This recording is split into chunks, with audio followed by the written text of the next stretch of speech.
European leaders are weary of President Donald Trump's push to secure a peace deal between Ukraine and Russia, with the European Union's top diplomat saying that Russian President Vladimir Putin doesn't really want peace. Trump on Thursday said his administration had been in very good talks with Russia, though he did not expand on whether any tangible progress in ending Russia's war in Ukraine had begun. Some NATO allies, as well as the U.S.'s decades-old partners, are increasingly frustrated with President Trump's controversial comments about Ukraine in what has been perceived as a cost of Washington bettering ties with Moscow.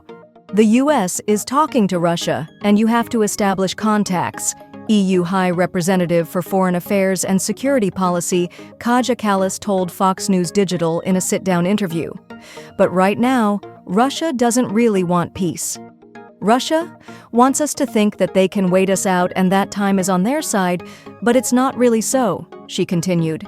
If we increase the pressure, economic pressure on them, but also political pressure, if we support Ukraine so that they would be stronger on the battlefield, then they would also be stronger behind the negotiation table. The warning comes as Trump and Ukrainian President Volodymyr Zelensky are set to secure a minerals deal on Friday, in what some hope could eventually help ceasefire discussions.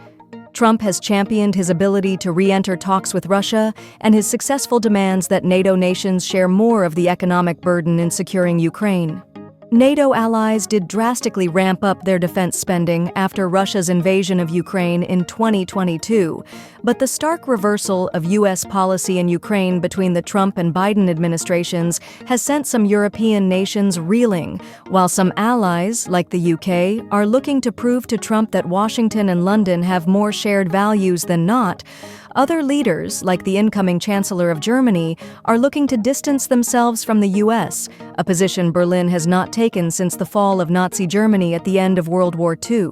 Kallas, in speaking with Fox News Digital, also looked to remind the Trump administration of the important value of the NATO alliance and emphasized the only time Article 5 has been called in the 76 years since the alliance was formed was after the 9/11 attacks on the U.S. In terms of international security, we need to work together with the Americans, who have been our allies for a very, very long time, she said, and we have been there for America. Kallas, who served as the first female Prime Minister of Estonia, pointed to the sacrifices that NATO troops made in aiding the U.S. fight in the war on terror.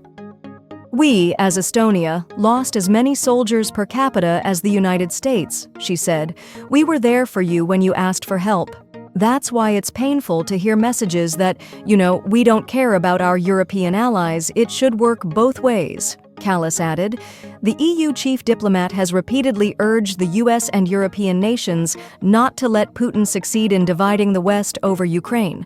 Ultimately, she argued that the U.S. needs to remain a steadfast partner with Europe in deterring Russian aggression, because it is not only Putin who poses an active threat to the collective alliance. Kallas visited Washington this week to meet with Secretary of State Marco Rubio and lawmakers about vital issues that affect the EU-U.S. security partnership, though her meeting with Rubio was canceled.